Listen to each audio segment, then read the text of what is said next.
Ever since my experience, I have searched for other accounts of near-death experiences to see if I could find someone who has had an experience similar or at least close to mine. From the others that I have read about or heard of, they have never matched mine. Mostly those experiences involve bright lights, tunnel and encounters with deceased family members among other things. Mine is so different that I feel quite alone in my experience. I guess I should start with a brief history. 6 months after the birth of my second child in December 2001, I became pregnant again. However, my partner at the time became furious about this and forced and threatened me to abort my pregnancy. I was heartbroken and guilt-ridden. I left him but was forced back by his threats. Months later I became pregnant again, and once again I was forced and threatened to abort my pregnancy. This would happen once more a year later. A year after that I had to have surgery for an ectopic pregnancy. The day after my surgery, while I was in recovery, he came in with our son and said goodbye. He took my son and left me. After this I took my eldest son from a previous relationship and we moved to New York to live with my father. For the next several years I was in and out of court for my youngest son. During this time I felt very weak, lost, and didn't know what to do. My back started to bother me, so I went to see a doctor. It was determined that I needed surgery, which I underwent in February of 2014. During the surgery, the doctors noticed on the images that I had several large masses in my uterus. I was told to get it checked out once I had healed. In October 2014 I went to see a specialist for the masses. By December I was informed that I needed a hysterectomy. I went in for surgery on December 10, 2014.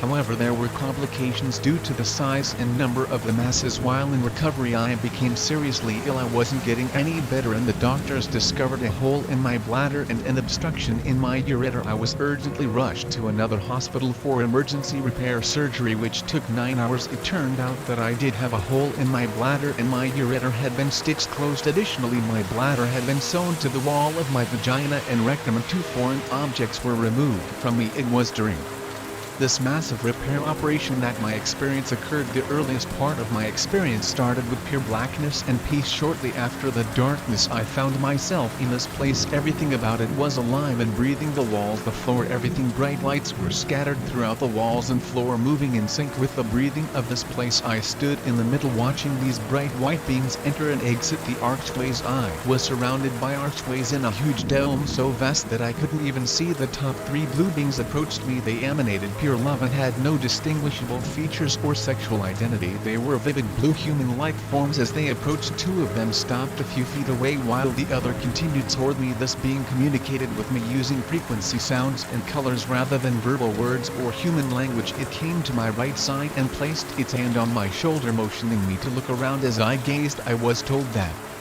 this place was where souls are born and depart. I witnessed souls entering and leaving through the archways, extending beyond the reach of my vision. The beings showed me all of my lifetimes and my soul's purpose, and I knew that I had been here and traversed these archways many times before. It felt like home to me. The being informed me that I would return to my body to complete my life because I still had work to do. It pointed to an archway and instructed me to follow the white being about to pass through it. In an instant I found myself at the archway, and in the next instant I woke up in the operating room. The first thing I said was, "Put me back." I'm sure the doctors had no idea what I was talking about. While in recovery I was visited by spirits. One of them was a little boy named Kenny who tried to show me where his body was. Another was an African American man who Saturday by me read the paper and discussed deals on lawn mowers. The third was a nurse who ran around throwing candy everywhere. I know all of this sounds incredibly crazy, but it happened. I think about this experience every day. I can feel it and vividly recall every detail and moment. It has had a profound impact on me since then. The strange things that I've always experienced have become much more pronounced. I've always been peculiar in the sense of seeing, hearing, or feeling things. However, after this experience I started seeing colors and sounds, sensing frequency changes, and having dreams that come true. This entire experience has left me feeling completely alone. I haven't been able to find anyone who has had anything even remotely similar to my experience.